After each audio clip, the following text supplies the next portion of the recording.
Hello दोस्तों, क्या आप जानते हैं कि मिस्टीरियस होना अपने आप में कितनी बड़ी क्वालिटी है? आप देखेंगे बहुत लोग जो होते हैं उनका एक ऑरा इतना मिस्टीरियस होता है और उसे देख करके जो लोग होते हैं उनके आसपास के, वो उनसे बहुत ज़्यादा अट्रैक्टेड होते हैं या उन्हें देख के एक्साइटमेंट फील करते हैं और एक्साइटेड रहते हैं उनके प्रति।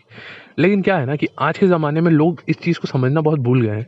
आप देखोगे कि लड़कियों की तो खैर आदत शुरुआत से होती ही ऐसी है कि लड़कियां बहुत ज़्यादा पिटर-पिटर करती हैं, लेकिन आज आप देखोगे कि आजकल के लड़के भी आप देखोगे बहुत ज़्यादा बक-बक करते हैं। मतलब हर आदमी की आज प्रॉब्लम ये है कि अगर आप उससे थोड़ी देर अच्छे से बात कर लो, तो वो आपके सामने अपनी पूरी किताब खोल के रख देता है।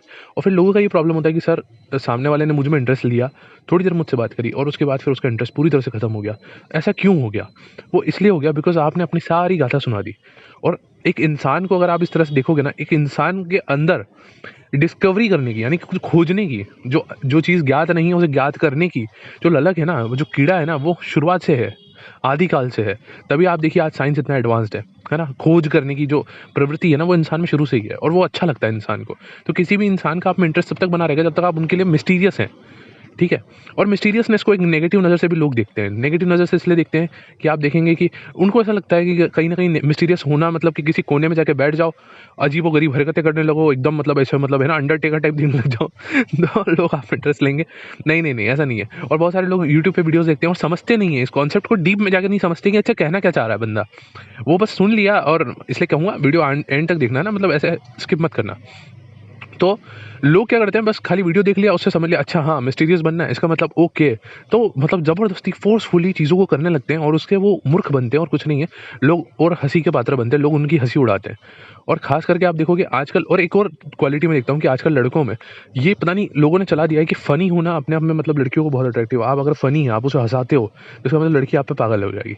ऐसा नहीं है दोस्त। और ये हँसी तो फँसी वाला कॉन्सेप्ट मतलब सबसे बोगस कॉन्सेप्ट है। ऐसा कुछ नहीं होता है। उल्टा लोग आपको जोकर समझते हैं, ठीक है? और आप बस फ्रेंड ज़ोन ही बन के रहोगे, इससे ज़्यादा कुछ नहीं होगा। तो आज की वीडियो में मैं आपको 7 ऐसी क्वालिटीज़ बताने जा रहा हूँ जिसको यूज़ करोगे अगर आप, तो और हर चीज़ को बैलेंस में करोगे, तो कहीं न कहीं आप एक मिस्टीरियस इंसान बन जाओगे जिसका ऑरा ही कुछ ऐसा होगा कि लोग आपके पागल हो जाएँगे आपके पीछे, ठीक है? तो बिना किसी देरी के वीडियो को शुरू कर दें, वीडियो को एंड तक देखना। तो दोस्तों, पहली क्वालिटी है डिसअपीयर हो जाना। आप देखेंगे आजकल के लोगों में सबसे बड़ी प्रॉब्लम ये है कि लोगों को बस अटेंशन चाहिए, वैलिडेशन चाहिए। उन्हें बस दिखने का शौक है कि बस हमें दिखते रहें, लोगों से अटेंशन मिलते रहे, लोगों से तारीफ़ मिलती रहे, लोगों से ये मिलता रहे। और ऐसा कुछ होता नहीं है। लोग आपके बारे में उल्टा ये सोचते हैं कि आपकी ज़िंदगी क्वालिटी बिल्कुल निल है, आप में कोई दम नहीं है, आपकी वैल्यू बिल्कुल ज़ीरो है। और ऐसे लोग मतलब किसी काम के नहीं हो, मतलब इनकी कोई वैल्यू नहीं होती, ठीक है? वहीं आप देखेंगे जो मिस्टीरियस लोग होते हैं ना, वो टाइम टू टाइम लोगों की नज़रों से ओझल हो जाएँगे। लोग ये सोचने मजबूर हो जाते हैं कि यार ये कल तक तो ये बंदा था यार, मतलब रोज़ आ रहा था, आज कहाँ चला चला गया? मतलब थोड़े टाइम के लिए ये लोग, जो मैं बोलता हूँ हैशटैग वनवास, हाँ, लोग गायब हो जाते हैं ज़िंदगी से, लोगों की ज़िंदगी से थोड़े टाइम के लिए गायब हो जाते हैं। और जब वो वापस आते हैं, तो और गायब होने का मतलब ये नहीं कि मतलब आप लोगों की नज़रों से गायब हो गए और फिर पड़े हैं, मोबाइल चला रहे हैं, इंस्टाग्राम चला रहे हैं, रील्स चला रहे हैं, ये करके टाइम वेस्टिंग एक्टिविटीज़ नहीं कर रहे हैं। गायब होने का मतलब ये हुआ कि आप लोगों की नज़रों से थोड़े समय के लिए ओझल हो जाओ और उसके बाद कुछ अपने ऊपर ऐसा काम करो, कुछ अपने अंदर कुछ ऐसा पॉजिटिव सा चेंज लेकर के आओ कि जब आप ज़िंदगी में वापस आओ, तो लोगों को बताना ना पड़े कि हाँ, देखो, देखो मैंने ये किया है। लोग खुद नोटिस करें कि इस इंसान में कुछ ना कुछ चेंज आ गया। मान लो कि आप 6 महीने के लिए गायब हो गए और आपने जिम जाके बहुत शानदार बॉडी बनाई और आप वापस आए। लोग आपको नोटिस करते हैं उसी तरह से। और ये सिर्फ़ मैं नॉर्मल चीज़ बता रहा हूँ, करियर वाइज़ भी लोग एकदम से लोगों की नज़रों से थोड़े टाइम के लिए ओझल हो जाते हैं। ओझल होने का मतलब ये नहीं है कि आप वनवास चले जाओ, मतलब वनवास लिटरली इसका मतलब ये नहीं है आप जंगल चले जाओ। कहने का मतलब ये होता है कि इतना ज़्यादा नज़र मत आओ। जो होता है ना अटेंशन सीकिंग करने की जो लोगों की आदत होती है, उस चीज़ से बचो। और खुद को मतलब साइलेंस में रहते हुए खुद पे काम करो, और जब बाहर निकल के आओ, निखर के आओ, तब लोग अपने आप नोटिस कर रहे हैं कि हाँ भाई, इसके अंदर कुछ ना कुछ चेंज आया है। ठीक है? अब हम दूसरे पॉइंट के बारे में बात करते हैं। दोस्तों, दूसरी क्वालिटी ये है कि लोगों को जितना हो सके अपने बारे में कम इन्फॉर्मेशन दो। उनको गेस करने दो आपके बारे में। जितना हो सके वो आपके बारे में गेस करें। अपनी इन्फॉर्मेशन कम से कम दो। जितना पूछा जाए उतना जवाब। कोई इंसान आपसे अगर 4 लाइन में सवाल पूछ रहा है, आप उसको 2 लाइन में आंसर देंगे। जितना आपसे वो इंसान पूछेगा, आप उससे उससे कम भाषा में बात करेंगे, कम शब्दों में जवाब देंगे, लिमिटेड जवाब देंगे। ज़्यादा जानने की, जितना सामने वाले को आपके बारे में जानने की ज़रूरत है, उतना ही बताएँगे, एक्स्ट्रा कुछ नहीं बताना है। Let them guess. ये होती है क्वालिटी। आप देखेंगे बहुत सारे जोकर पद्धति के जो लोग होते हैं ना, बिल्कुल मतलब कुछ नहीं आता, जो मतलब ऐसे ही होते हैं, चोमू टाइप के। उनको आप देखो, उनके बारे में आप सब कुछ निकलवा सकते हो। आप थोड़ी देर उनसे बात कर लो, आप वो उनकी अपनी सारी किताब खोल के रख देंगे, जैसे कि मैंने आपको पहले बताया। ये क्वालिटी आपको अपने अंदर सुधारनी है। आपको ऐसा नहीं बनना है। अगर आपको एक मिस्टीरियस पर्सन बनना है, तो सबसे पहले अपनी इन्फॉर्मेशन को सीक्रेट रखना सीखो। लिमिटेड लिमिटेड सोर्स बाहर डालो। समझे आप? चलो अब आते हैं थर्ड क्वालिटी पे। दोस्तों थर्ड क्वालिटी है करिज़्मेटिक पर्सनैलिटी होना, मतलब आप में करिश्मा होना, ठीक है? और करिश्मा क्या होता है देखिए, जैसे कि नॉर्मल होता है तरीका एक तो बात करने का। अब आप देखेंगे कि मैं भी जब वीडियोज़ बनाता हूँ, लोग कमेंट सेक्शन में लिखते हैं कि आपकी सर आपकी जो है ना कम्युनिकेशन स्किल्स बहुत शानदार है। तो ये ऐसे ही नहीं आ जाती है, ठीक है? इस पे मैंने बहुत काम किया है, बहुत आज भी मैं वीडियोज़ बनाता हूँ, रिकॉर्ड करते समय भी मेरे को 4 बार रीटेक्स लेने पड़ते हैं और ऐसा नहीं है, बहुत बार कभी-कभी लेने पड़ जाते हैं और बहुत बार मैं फंबल भी हो जाता हूँ, व्हिच इज़ न नेचुरल, लेकिन मैं फिर उसको कॉन्फिडेंटली सँभाल लेता हूँ। तो ये एक होता है और एक होता है वॉइस मॉड्यूलेशन। आप देखेंगे अपनी वॉइस को बहुत लोग निखारते हैं, आप देखेंगे उनके बात करने के तरीके से। एक नॉर्मल इंसान है जिसको ना बहुत कम नॉलेज है, लेकिन उसकी बात करने का तरीका बहुत शानदार है। तो आप देखेंगे कि वो बहुत ज़्यादा भीड़ इकट्ठी कर लेगा, अपनी तरफ कर लेगा, अगर वो बहुत अच्छा वक्ता है।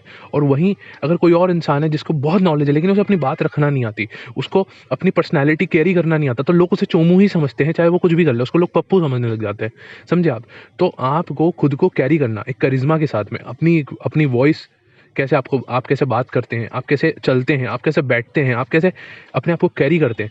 ये जो होता है ना एक करिश्मा, जो ऑरा होता है आपका, जो आपका ऑरा होता है वो एक करिश्मेटिक ऑरा होना चाहिए, ठीक है? तो ये हो गया आपका। अब आते हैं अगले पॉइंट पे। लेकिन अगले पॉइंट पे आने से पहले मैं आपको एक चीज़ बोलना चाहूँगा कि करिश्मेटिक ऑरा कैसे डेवलप किया जाए, इसके ऊपर फ्यूचर में हम और वीडियोज़ लाने वाला हूँ मैं। तो मेक श्योर कि आप चैनल को सब्सक्राइब करके बेल आइकन दबा दें अगर आप चैनल पे नए हैं तो, क्योंकि ऐसे वीडियोज़ आप तक और पहुँचने वाले हैं और बहुत लाइफ चेंजिंग वीडियोज़ लाने वाला हूँ मैं। ठीक है? तो नेक्स्ट पॉइंट पे आते हैं, फोर्थ पॉइंट। दोस्तों फोर्थ पॉइंट ये है कि being unpredictable and hard to read. इसका मतलब क्या हो गया? अगर आप ध्यान से नोटिस करो, जैसे कि मैं अपना ही एग्जांपल ले लेता हूँ। आप लोग जैसे कमेंट्स में 4 चीज़ें लिख के भेजते हो, एक छोटा-सा कमेंट होता है आपकी प्रॉब्लम का, लेकिन जब मैं उस पे सॉल्यूशन बनाता हूँ, जब एक वीडियो बनाता हूँ, बहुत लोगों के कमेंट आते हैं कि सर क्या मतलब, आपने तो मतलब बिल्कुल मेरी प्रॉब्लम का सॉल्यूशन कर दिया एक ही वीडियो में। तो वो कैसे होता है? बिकॉज़ कहीं न कहीं अगर आप भी ये आर्ट डेवलप कर सकते हो, जो मैंने बहुत मेहनत से किया है, बड़े एक्सपीरियंस से किया है, तो ये आर्ट आप भी डेवलप कर सकते हो जब भी आप किसी इंसान से बात करोगे। और अगर आप उससे थोड़ी देर बात कर लो, थोड़ी देर अगर आप उसको ध्यान से सुन लो, आपको समझ में आ जाएगा कि इसका कम्युनिकेशन किस तरफ जा रहा है, कन्वर्सेशन किस तरफ जाने वाला है। आपको सीधा-सीधा समझ में आने लग जाएगा कि अच्छा, अब मैं इससे अगर ये सवाल पूछूँगा तो ये यही जवाब देगा, और जो कि प्रेडिक्टेबल हो जाता है। और जब आप ऐसे हो जाते हो ना, तो लोग आपको बड़ी आसानी से डिसमिस कर देते हैं। तो आपको ये नहीं होना है, ठीक है? इसका मतलब ये भी नहीं है कि अनप्रेडिक्टेबल होने का मतलब लोग बहुत गलत समझते हैं, ठीक है? इसलिए मैं बोलता हूँ वीडियो को बहुत ध्यान से सुना करो, हर चीज़ को। अनप्रेडिक्टेबल होने का मतलब ये नहीं है कि आपको खुद को ही नहीं पता है कि आप क्या करने वाले हो, आपका रिएक्शन क्या होने वाला है। मतलब अंधाधुंध, आनन-फानन जैसे लोग होते हैं ना, वो नहीं बनना है। मिस्टीरियस लोग जो होते हैं ना, उनकी सोच बहुत कैलकुलेटेड होती है। मतलब वो अपना रिएक्शन, हर पॉइंट ऑफ व्यू, हर चीज़ बहुत कैलकुलेट करके, बहुत सोच समझ के बोलते हैं। उनकी एक-एक बात उन्हें पता होती है कि वो क्या बोल रहे हैं। उनके एक-एक शब्द पे उनका कंट्रोल होता है, उनको पता होता है कि मैं ये बोल रहा हूँ। ये नहीं कि मैंने ये बटन दबाया। आप जैसे मैंने बोला ना, बहुत लोग ऑटो पायलट मोड में चलते हैं। 99% लोग इस दुनिया में जो हैं वो ऑटो पायलट मोड में चल रहे हैं। मुझे पता है अगर मुझे आपको गुस्सा दिलाना है, तो मुझे आपका कौन-सा तार छेड़ना है। जैसे ही मैंने वो तार छेड़ा, आपको गुस्सा आएगा। लेकिन जो लोग अनप्रेडिक्टेबल होते हैं, जिनको मतलब आप नहीं जान सकते। नॉर्मली तो देखो, नॉर्मल इंसान वो होते हैं जिनको मैं गाली भी दूँगा तो वो गुस्सा करेगा ही करेगा, ठीक है? लेकिन कोई और इंसान ऐसा भी होते हैं, अनप्रेडिक्टेबल वो होते हैं, जो सुनेंगे कि हाँ भाई, गाली सुन लेंगे, उस समय रिएक्ट नहीं करेंगे, लेकिन सही टाइम आने पे सही तरीके का रिएक्शन वो देंगे। तो ये होता है, ठीक है? तो आई होप आपको ये चीज़ समझ में आई। अब आते हैं 5th पॉइंट पे। दोस्तों 5वीं क्वालिटी है गिविंग लेस एफ्स, मतलब गिविंग लेस फक्स। समझे आप? मतलब डोंट केयर टाइप एटीट्यूड, मतलब समझ रहे हो आप? बहुत सारे लोग, आप देखो क्या होता है ना, हर चीज़ पे जब आप हर एक चीज़ पे रिस्पॉन्ड करोगे, हर एक चीज़ पे रिएक्शन दोगे, छोटी-छोटी चीज़ों पे रिएक्शन दोगे, आप अपनी एनर्जी वेस्ट करोगे, अपना टाइम वेस्ट करोगे। वहीं पे जो मिस्टीरियस लोग होते हैं, वो लोग आप देखो हर चीज़ पे रिएक्ट नहीं करते। जब सामने वाले को पता होता है अच्छा मैं ये करूँगा तो ये ऐसे रिएक्ट करेगा, लेकिन वो करता ही नहीं रिएक्ट।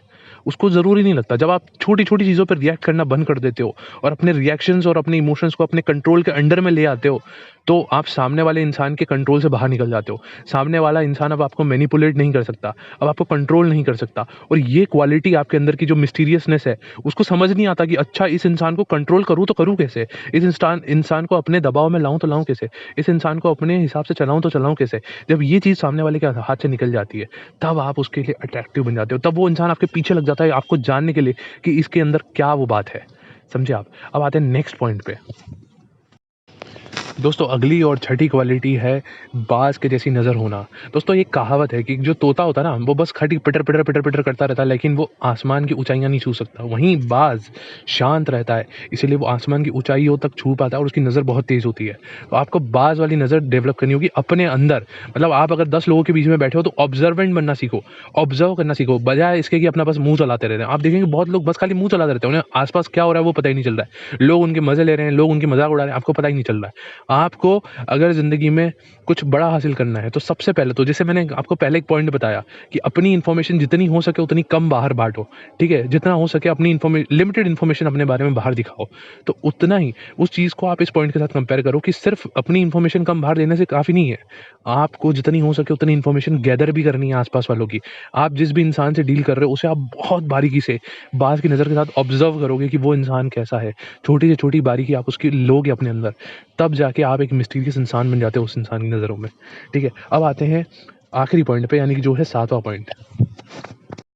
दोस्तों 7वां पॉइंट जो कि सबसे सेक्सी एट्रीब्यूट होता है किसी भी मिस्टीरियस इंसान का, वो होता है कामनेस, उसकी कामनेस, ठीक है? इसका मतलब ये नहीं है कि उसके अंदर इमोशंस नहीं है, वो इमोशनलेस इंसान है, उसको कुछ फ़ील नहीं होता, लेकिन वो अपनी इमोशंस को हर इंसान के सामने ज़ाया नहीं करता। वो सबको सामने अपनी वीकनेसेस नहीं देता, जब उसे पता है कि उसके इमोशंस उसी के अगेंस्ट यूज़ किए जा सकते हैं। वो इंसान काम रहता है। जब मुसीबत आती है, जब मुसीबत किसी सर पे आती है, जब खराब समय आता है, तो लोग ना हेडलेस चिकन की तरह इधर-उधर भागने लगते हैं, बौखला जाते हैं। और जो मिस्टीरियस इंसान होते हैं ना, जो मिस्टीरियस आदमी होता है ना, वो ऐसी सिचुएशन में काम बना रहता है और एक शांति से, एक बैलेंस्ड माइंड के साथ चीज़ों को देखता है और उससे सॉल्यूशन निकालता भी है और पार भी जाता है। और ये चीज़ ना लोगों को बहुत अट्रैक्ट करती है आपकी तरफ, और ख़ास करके अगर आप एक मेन हैं, तो वुमेन को तो ये क्वालिटी बहुत ज़्यादा पसंद होती है कि जो मर्द बुरे समय में, मुसीबत के समय आँसू बहाते नहीं फिरता है, बजाय उसके वो कामनेस के साथ में चीज़ों को डील करता है, बड़ी ईज़िली, स्मूथली। वो लोगों को बहुत पसंद आता है, ख़ास करके औरतों को, ठीक है? तो ये बहुत इंपॉर्टेंट क्वालिटी है, आप इस चीज़ को बहुत गहराई से समझिएगा कि ये कितना इंपॉर्टेंट है। और इसका मतलब ये नहीं है कि आपको इमोशंस फ़ील होना बंद हो जाने चाहिए, नहीं। आप देखेंगे बहुत सारे लोग होते हैं जो इमोशनल होते हैं, लेकिन वो इमोशंस अपने हर कहीं पे ज़ाया नहीं करते, हर किसी को नहीं दिखाते। रोना भी होता है तो अकेले में जाके रो लेते हैं, या किसी ऐसे के इंसान के साथ जहाँ उन्हें ट्रस्ट होता है, हर जगह पे नहीं। ठीक है? तो ये कुछ क्वालिटीज़ हो गई। आई होप आपको वीडियो समझ में आई, पसंद आई। वीडियो पसंद आई तो वीडियो को लाइक करना है, शेयर करना है। चैनल पे नए हो, चैनल को सब्सक्राइब करना है, क्योंकि ऐसी वीडियोज़ मैं आपके लिए ला देने वाला हूँ, जिनके अंदर ज्ञान भरपूर होने वाला है। ठीक है? तो मिलते हैं गाइज़ नेक्स्ट वीडियो में। वीडियो कैसी लगी कमेंट सेक्शन में ज़रूर बताना।